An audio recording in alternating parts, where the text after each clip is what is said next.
Assalamualaikum warahmatullahi wabarakatuh.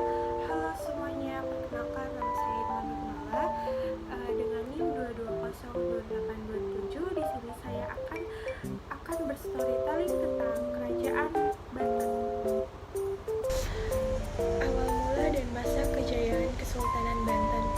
Kesultanan Banten didirikan oleh Maulana Hasanuddin, putra dari Sunan Gunung Jati pada tahun 1526. Nah, berkat dukungan para ulama dan rakyat, Banten berkembang pesat menjadi kerajaan maritim yang makmur. Pada masa Sultan Agung Tirtayasa 1651 sampai 1683, Banten mencapai puncak kejayaannya, yang dimana kerajaan ini menjalin hubungan perdagangan dengan berbagai negara di Asia Tenggara, Timur, Tengah, dan Eropa. Banten juga menjadi pusat penyebaran Islam di Pulau Jawa. Nah, meskipun kuat, Kesultanan Banten harus menghadapi perlawanan dari VOC, kongsi dagang Belanda, yang ingin menguasai perdagangan di Nusantara ini. Pertempuran pun sangat sengit terjadi antara Banten dan VOC dengan Sultan Agung Tirtayasa, yang dimana Sultan Agung Tirtayasa ini menjadi pemimpin perlawanan. Nah, sebagaimana provinsi-provinsi di Pulau Jawa, terbentuknya Provinsi Banten tak terlepas dari pengaruh latar belakang sejarah, khususnya pada masa kejayaan yang dapat digolongkan menjadi dua bagian. Nah, yang pertama ini kejayaan masa kerajaan dan kemajuan atau proses perjuangan, atau yang kedua pada masa kolonial. Nah, banyak kejayaan yang dicapai pada masa kerajaan kemudian menginspirasi dan menjadi sebuah ikon suatu daerah. Nah, di Jawa Timur mendapat pengaruh kejayaan kerajaan Majapahit dan Kediri.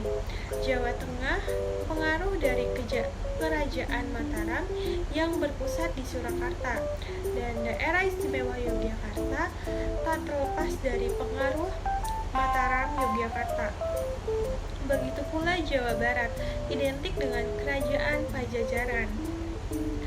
Nah, secara historis, Kesultanan Banten ini pernah mengalami puncak kejayaannya, yang dimana terutama pada masa pemerintahan Sultan Agung Tirtayasa pada tahun 1631 sampai 1692. Banten bukan hanya menjadi pusat penyebaran agama Islam, tetapi Banten ini menjadi pelabuhan Banten yang dikenal sebagai pusat perdagangan internasional yang termasyhur. Nah, terdapat juga bukti-bukti kejayaan Kesultanan Banten bisa ditelusuri melalui beberapa literatur ataupun sedangkan bentuk fisiknya yang bisa kita saksikan yakni sisa-sisa peninggalan masa lalu. Nah, seperti situs bangunan Keraton Surosoan, Kesultanan Banten, dan terdapat juga benda-benda peninggalan yang tersimpan di Museum Kepurbakalaan Banten. Dan terdapat juga Masjid Agung Banten. Nah, semua ini berada di kawasan Banten Lama, Kecamatan Kasemen, Kota Serang, Banten. Nah, pengaruh masa kolonial seperti diketahui melalui sejarah tentang beberapa kota di provinsi dan kota di provinsi di Pulau Jawa. Nah, pertama ini ada kota Surabaya di Jawa Timur, Semarang di Jawa Tengah, Bandung di Jawa Barat, dan Yogyakarta merupakan pusat pendudukan kolonial sekaligus basis perjuangan masyarakat pribumi merebut kemerdekaan. Nah, sebagai daerah penting pada masa pemerintahan Hindia Belanda setelah VOC dibubarkan di bawah pimpinan Gubernur Jenderal Holland William Dendels pada 1808 sampai 1811 di Anyer dan Ujung Kulon.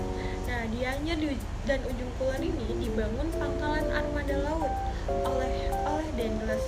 Anyer juga dijadikan sebuah proyek monumental pembangunan jalan raya Trans Jawa hingga Panarukan, Jawa Timur. Peninggalan di Anyer ini berupa berupa mercusuar menara memantau kapal-kapal laut yang hingga kini masih berdiri kokoh. Dan nama Banten telah disebut dalam sumber-sumber China dari awal abad ke-15 sebagai pelabuhan penting yang masuk ke dalam jaringan pelayaran dan perdagangan internasional.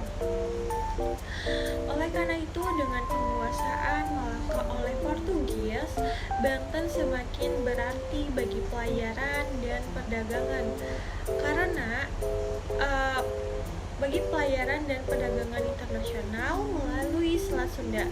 Pasalnya, Portugis telah memonopoli perdagangan di Malaka dan mengenakan pajak yang sangat tinggi bagi perdagangan Muslim yang melalui Selat Malaka. Nah, sehingga aktivitas perdagangan dan pelayaran berpindah ke Banten. Nah, sejak itu pula kehidupan ekonomi kerajaan Banten semakin berkembang karena pelabuhannya banyak dikunjungi oleh perdagangan asing dari Iran, India, Arab, China, dan sebagainya. Nah, dari pelabuhannya berbagai sumber daya yang dihasilkan di berbagai wilayah kekuasaan kerajaan Banten dialirkan ke penjuru dunia. Raja pertama Banten, Sultan Maulana Hasanuddin, diketahui memperluas kekuasaannya ke Lampung. Nah, daerah penghasil lada merupakan akomodasi utama kerajaan Banten yang menjadi primadona dalam dunia perdagangan internasional. Nah, pada masa pemerintahan Sultan Maulana Muhammad 1580 sampai 1596, kerajaan Banten melancarkan serangan terhadap Palembang yang juga dilatar belakangi oleh motif ekonomi. Selain lada dan beras, daerah pedalaman Banten mengembangkan produksi pertanian dan tebu.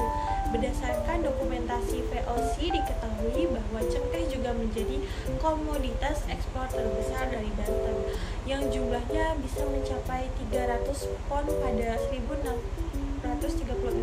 Namun, cengkeh bukan hasil dari wilayah kekuasaan Banten sendiri, melainkan didatangkan dari Maluku oleh para pedagang Banten untuk diekspor ke luar Nusantara.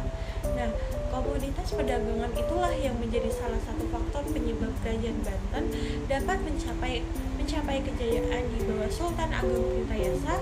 Di bawah kekuasaan Sultan Agung Tirtayasa, kerajaan Banten dapat mengungguli di Makassar dan Aceh sebagai bandar perdagangan lada terbesar di Indonesia. Hal itu membuat VOC tidak senang dan menilai Banten telah mengganggu praktek monopoli perdagangan lada yang dilakukan di Batavia. Untuk mengalahkan VOC, Sultan Agung Tirtayasa menyusun serangkaian strategi. Salah satu cara yang dijalankan adalah dengan mengundang para pedagang Eropa lain seperti Inggris, Perancis, Denmark, dan Portugis untuk berdagang di wilayahnya. Selain itu, Sultan Agung Tirtayasa juga mengembangkan hubungan dagang dan memberi tempat di Banten kepada negara-negara Asia seperti Persia, Benggala, Siam, Tonkin, dan China. Hubungan dagang yang dibangun Sultan Agung Tirtayasa ini semakin menyulitkan Belanda untuk menguasai Banten. Pasalnya, untuk menguasai monopoli perdagangan di Banten, Belanda harus berhadapan dengan banyak pedagang dari berbagai negara. Nah, sayangnya, kejayaan kehidupan perekonomian kerajaan Banten hanya bertahan sepanjang pemerintahan Sultan Agung Tirtayasa pada tahun 1683. Sultan Agung Tirtayasa diasingkan oleh Belanda dan pemerintahan kerajaan Banten dilanjutkan oleh Sultan Haji yang bekerja sama dengan VOC. Akibat kerjasama Sultan Haji dengan VOC diperbolehkan untuk memonopoli perdagangan lada di Banten dan para pedagang lainnya harus diusir. Nah, sejak itu kerajaan Banten terus mengalami kemunduran hingga akhir dihapuskan eksistensinya pada awal abad ke-19.